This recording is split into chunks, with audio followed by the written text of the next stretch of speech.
Hi అండి. ఇవాళ ఈ శారీ స్టైల్ చేద్దామనుకుంటున్నాను. ఈ శారీకి నా దగ్గర ఆల్రెడీ మగ్గం వర్క్ బ్లౌజ్ ఉందండి. స్కై బ్లూ కలర్‌ది. సో, దీనికి బ్లౌజ్ ఏం కుట్టించుకోలేదు. దీనికి రా సిల్క్ బ్లౌజ్ పీస్ వచ్చింది. నాకది కొంచెం హార్డ్‌గా అనిపిచ్చింది.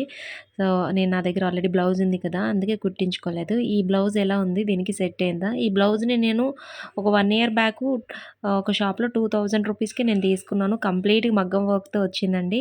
ఇదే ఫస్ట్ టైమ్ కూడా వేసుకుంటున్నాను. శారీకి అటు ఇటు కూడా కట్ వర్క్‌తోని బోర్డర్‌లాగా వచ్చిందండి. చాలా బావుంది. 450 రూపీస్ కాస్ట్ పడింది నాకు. మీషోలోనే కొనుక్కున్నాను. ఎవరైనా కావాలంటే కోడ్ అని అడగండి. నేను కోడ్ పెడతాను. సో, ఫైనల్‌గా నా వాచ్ పెట్టేసుకున్నాను. ఇంకా ఈ హ్యాండ్‌కి బ్యాంగిల్ వేసేసుకున్నాను. సో, ఇదే నా ఫైనల్ లుక్. ఎలా ఉందో కామెంట్ సెక్షన్‌లో చెప్పండి. సో, ఛానల్‌ని ఎవరైనా కొత్త వాళ్ళు చూస్తే సబ్స్క్రైబ్ చేసుకొని సపోర్ట్ చేయండి. శారీ ఎలా ఉందో కూడా కామెంట్ సెక్షన్‌లో చెప్పండి.